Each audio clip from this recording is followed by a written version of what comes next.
हम लोग वोट करेंगे और ये तय करेंगे कि अगला 5 साल हमारी दायित्व, हमारी जिम्मेदारी किसके हाथ में हम दे रहे हैं। मैं आप लोगों से बस इतना ही गुजारिश करूंगी कि आप लोग जब वोट करने जाए उसके पहले सोचे कि अभी पश्चिम बंगाल के अंदर जिसका मौजूदा सरकार है, जो आपकी म्यूनिसिपैलिटी के अंदर बैठा हुआ है, जिनका काउंसिलर है, जिनका मेयर है, सब कुछ है, उन लोगों ने आपके लिए क्या किया?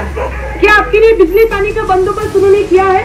क्या आपका जो काम है जिसको परमानेंट हो जाना चाहिए था 10-12 साल के बाद, क्या वो काम परमानेंट हुआ है?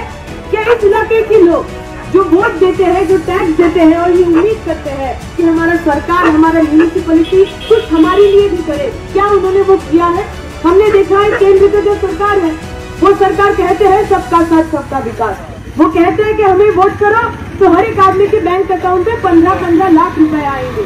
आप लोग हमें बताएं, 2014 में नरेंद्र मोदी जी सरकार में आए, आज 2024 हो गया, क्या आप लोगों में से किसी के भी बैंक अकाउंट पे 15 पैसा तक आया?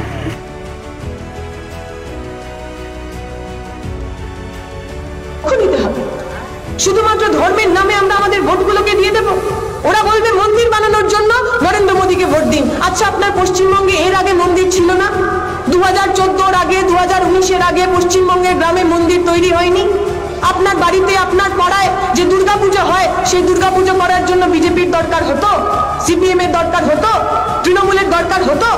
পাড়ার লোক চাঁদা দিয়ে নিজের পুজো নিজের মতো করতো। এতে তো রাজনীতির কোনো সম্পর্ক নেই। ধর্মের সঙ্গে রাজনীতির কোনো সম্পর্ক নেই। ধর্ম আপনার আস্থার জায়গা, বিশ্বাসের জায়গা, ভালোবাসার জায়গা। এই কদিন আগে শিবরাত্রি গেল, অনেক মায়েরা উপোস করে শিবের মাথায় জল ঢেলেছে।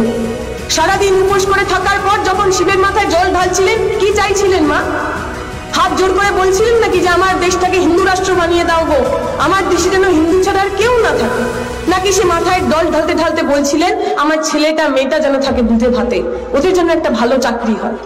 এই 12 তারিখের পর থেকে যখন রোজা রাখবেন মারা, সারাদিন উপোস করে সন্ধ্যাবেলা যখন ইফতার করে ওই নামাজ আদা করতে যাবেন, কি চাইবেন আল্লাহর কাছে? বলবেন আমার গাজায় হিন্দ চাই, মুসলিম রাষ্ট্র বানিয়ে দাও? নাকি সেই মাও চাইবেন তার বাড়ির যে ছোট্ট মেয়েটা স্কুলে যায়, সেই মেয়েটা যেন ভালো থাকে, মেয়েটা যেন বড় হয়ে একটা ভালো জায়গায় চাকরি করতে পারে? এই তো আমাদের চাওয়া।